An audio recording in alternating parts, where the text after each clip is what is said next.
You're watching The Source on CNN Philippines. I'm Ria Tanjuatco-Trillo. Health Secretary Ted Ebosa is set to create a National Nursing Advisory Council to address the issues faced by nurses in the country. He says the council will be led by an undersecretary appointed as Chief Nursing Officer from the DOH, and it will be composed of nurses from the public and private sector. Among other things, the council aims to address the shortage of nurses by motivating them to serve the country instead of migrating. Our source today, Filipino Nurses United President Eleanor Nolasco. Ms. Eleanor, welcome to the program. Yeah, good evening, Ms. Ria, and your televiewers as well. Ma'am, first you can tell us about the overall situation of Filipino nurses now. What is the biggest challenge that they are facing? Of course, for the longest time, the biggest challenge Filipino nurses face is the low salary, and added to that is the poor work conditions. These are the two main reasons why many of our Filipino nurses are migrating to other countries, because they find conditions here unacceptable, and for the longest time they haven't received the rewards, recognition that they feel they deserve. So many, in fact, seek better work opportunities abroad. So, ma'am, what has the DOH or the government said to you regarding raising the salaries and improving the conditions of nurses here in the Philippines? We have heard Department Health Secretary Dr. Ebosa saying that they will improve the work conditions of nurses, and they actually recognize the contribution of nurses to the health system. But then again, the issue now is the plan to hire underboard nursing graduates, unlicensed nursing graduates, to fill up the gap in the nursing supply. We think that we have a huge pool of licensed, competent, and registered nurses who can very well be hired to support and to augment the shortage of nurses in the public hospitals and in the entire health system. But so we totally disagree with the plan of Department Health Secretary Dr. Ebosa to hire or employ the unlicensed nurses, nursing graduates, instead of getting the already registered and licensed nurses. All right, ma'am. Now, you know, that's the hot issue now. All right, I understand. But I think for some government agencies, they say that they're actually having a hard time finding nurses who have passed the board exam. Why is that, you think? Actually, we have a surplus of nurses who are just waiting to be topped, but they are discouraged by the very low pay and the heavy workload that they will encounter in the hospital setting.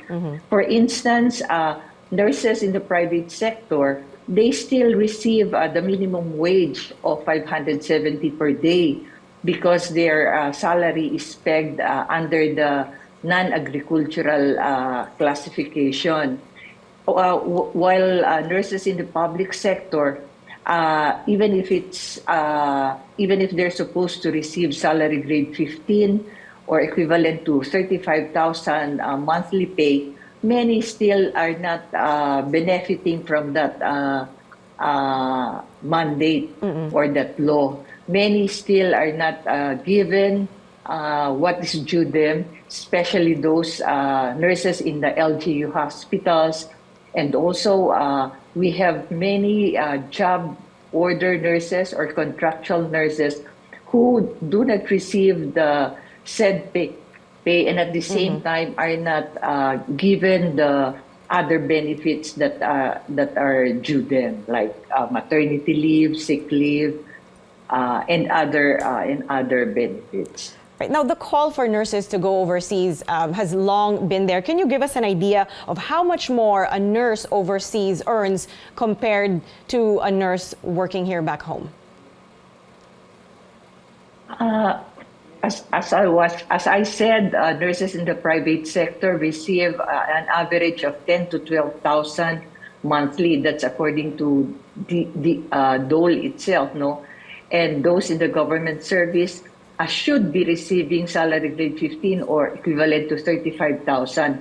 We think this is very inadequate to decently support a family. But when they go abroad, the offer is much higher, at least double or even triple what they are getting. And they are afforded many benefits like free housing, and they can even, in some instances, foreign recruiters are going to the schools already, trying to entice graduating nursing students to apply for work abroad. And in the course, they are promised that they can even get their families with them. So really, there is a big premium for Filipino nurses, and we think this is what the government should be addressing, giving them the right salary and adequate benefits. So our nurses will consider the option of staying put instead of going abroad. All right, ma'am, I only have about a minute left here. Very quickly, what is your stand on the proposal of Health Secretary Ted Ebosa to lift the status of public health emergency on COVID-19? Well, that's according to, I think they are abiding by the WHO directive, no? But even then, the problem that has arose from that, or from that recent pandemic, is the loss of nurses from the service. Many have become discouraged or demoralized or burnt out. That's why there is a nursing crisis. Even before the pandemic happened, we already have shortage of nurses, and it has become worse during the pandemic, and it is continuing up till now.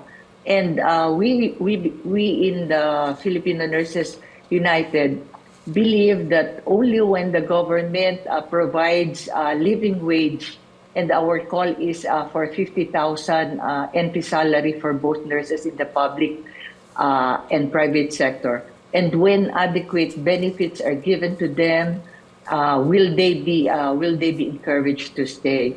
Otherwise, we will just be pushing many of our competent and skilled nurses to serve or to work overseas. That's right. In fact, even the COVID benefits have not been fully given to many nurses. So we are really disappointed with how the government has been treating nurses and other health workers.